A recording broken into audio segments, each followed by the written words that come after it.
বাগান তো করতে খুব ভালো লাগে, কিন্তু যখন তাকে পরিষ্কার করতে হয় আর কি। দেখো আমার বাগানের অবস্থা, দুদিন থেকে বাগানে আসতে পারিনি দেখে অবস্থা দেখো, সব ইঁদুরে করেছে। হ্যাঁ, সব ইঁদুরে। আর আজকে একটু গাছ রিপোর্টিং করেছিলাম, তাই একটু অগোছালো। আর তো দেখতেই পাচ্ছ ওই দিকের অবস্থাটা কি নোংরা না হয়ে আছে। রক্তগাঁদাটা দেখেছো কত সুন্দর ফুল দিচ্ছে। যাই হোক, এখন পরিষ্কার করা যাক। দেখো আমি পরিষ্কার করছি।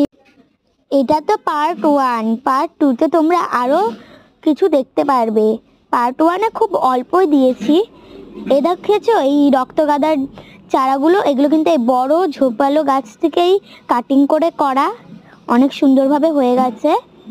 দেখো, তারপর আমি ঝাড়ঝাঁটা দিয়ে নিচ্ছি ভালো করে। তারপর এই রক্তগাঁদাটাও রিপোর্টিং করে দিয়েছিলাম। তো দেখো এটার ফাইনাল লুক, মানে এবার আমার ছাদ বাগানটাকে আমি একদম সাজিয়ে গুছিয়ে তুলেছি।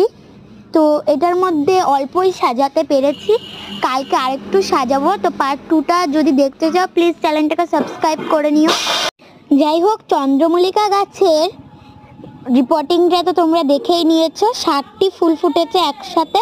তো যাই হোক, ভিডিওটা ভালো লাগলে প্লিজ একটা লাইক আর কমেন্ট করে দিও। পার্ট 2টা অবশ্যই দেখো।